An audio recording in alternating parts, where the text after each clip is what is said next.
Cream-Colored Joy, Chapter 2, Time Apart. The two cats slept peacefully for the remainder of the night. Daisy occasionally mewed softly as she snuggled in Apollo. The latter was quiet, but still kept a gentle arm around her to hold her close. The night moved on, and in the wee hours of the morning, so did the storm. It dissipated in the first glints of the morning light, leaving behind it a warm, clear-skies day. Apollo was the first to wake up. He yawned and stretched as far as he dared to not wake Daisy up. Despite his best efforts, Daisy stirred in her sleep and opened her eyes. She was still semi-gripping Apollo's shirt and she blushed. She looked up and saw that Apollo too was awake. "Sorry for waking you," he said sheepishly. Daisy smiled in response. "It's okay. Good morning, Apollo." Daisy laid her head in a more comfortable position as the two laid there in silence. Neither one of them knew what to do next, and in all honesty, neither one was exactly in a hurry to break their comfortable embrace, although they'd never admit to it. However, Apollo was getting hungry, so he broke the silence. "Hey, wanna get some breakfast?" he asked. Daisy nodded. "That sounds great." They reluctantly separated and got ready for the day. Apollo threw on some clothes, in the bathroom. Naturally, he didn't want to get buck naked in front of Daisy, and the two headed down for breakfast. Apollo's father had already gone off to work for the day, leaving the two alone. "What are you feeling for breakfast?" Apollo asked, opening the cupboards. Daisy sat down at the kitchen table. Do you have any cereal?" "Sure do. How's Berry Crunch sound?" "Oh, my favorite!"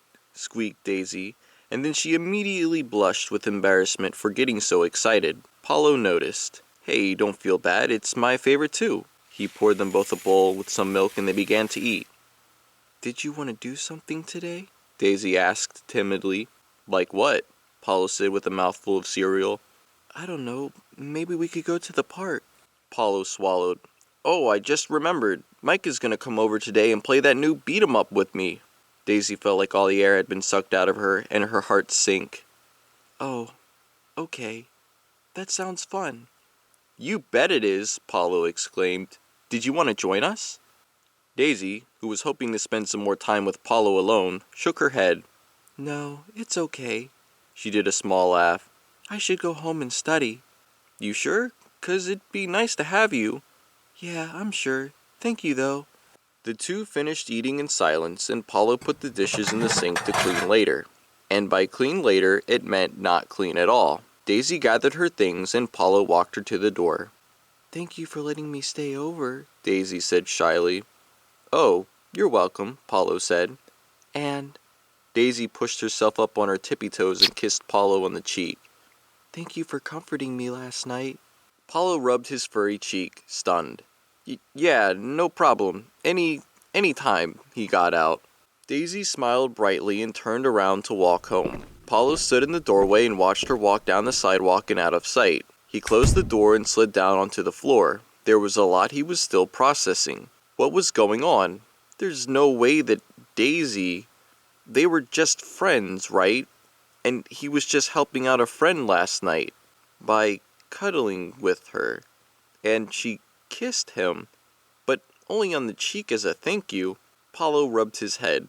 He didn't know how he felt about her. But in any case, Daisy still had her heart set with Mike. But... wait. If that were the case, why didn't she stay? He said that Mike was coming over.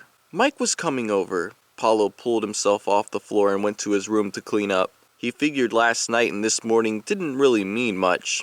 One and done. 1 o'clock came around, along with Mike. He knocked on the door and Apollo quickly answered. "Heya, Mike," he said. "Hey, Apollo," Mike sighed back and came in. Apollo noticed his friend's less than ecstatic state. "Lucy?" "Lucy," Mike said flatly.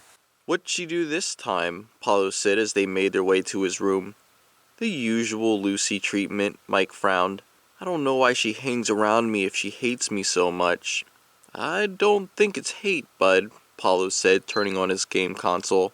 "Well, then it's a funny way of showing she likes me." Mike plopped on the bed. When Mike sat down, he felt like he had sat on something. He reached under him and pulled out a hair bow. "Isn't this Daisy's?" Apollo froze. "Apollo? Yeah, I guess." Apollo sat next to Mike. "I'll take it to her later." He took it from Mike. "Okay." Mike said suspiciously. What was it doing here? She was just helping me with math last night, Paulo tried to say nonchalantly, but it only made Mike more suspicious. On your bed, he said slowly.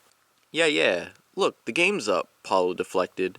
Mike looked Paulo up and down, and shrugged. It was no big deal anyway. Before long, the two were at it with the game. Time flew, and all too soon Mike was headed out the door, back to his own home. Paulo waved goodbye. He went back to his room and sat alone on the bed. He picked up the hair bow and rubbed it between his fingers. It was really soft. It reminded him of Daisy.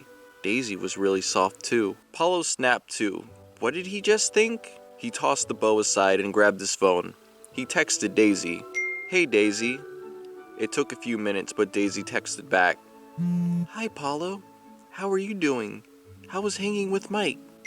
I'm okay. Mike was fun. I found one of your bows on my bed. Oh no. Thanks for finding it for me though. Did you want to come get it?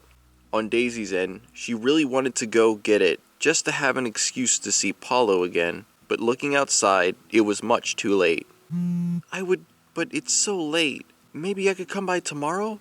Or you could come here, or we can meet up somewhere. Daisy regretted sending the message as soon as she had sent it. Was it too much? She didn't want to come off as annoying. Sounds good. Want to meet at the park? Noon? Daisy sighed with relief. Noon. I'll see you then. Good night. Good night. Daisy nearly sent Miss You Lots as well, but deleted it. She put her phone on her nightstand and got into bed. She was really nervous but excited to see Paulo again. After some time, she fell asleep. Back at Paulo's house, Paulo tossed his phone aside and got into bed. He still had mixed feelings on Daisy, but perhaps seeing her tomorrow would help him sort things out. He rolled over in bed and drifted off to sleep, Daisy being the last thing on his mind before he nodded off.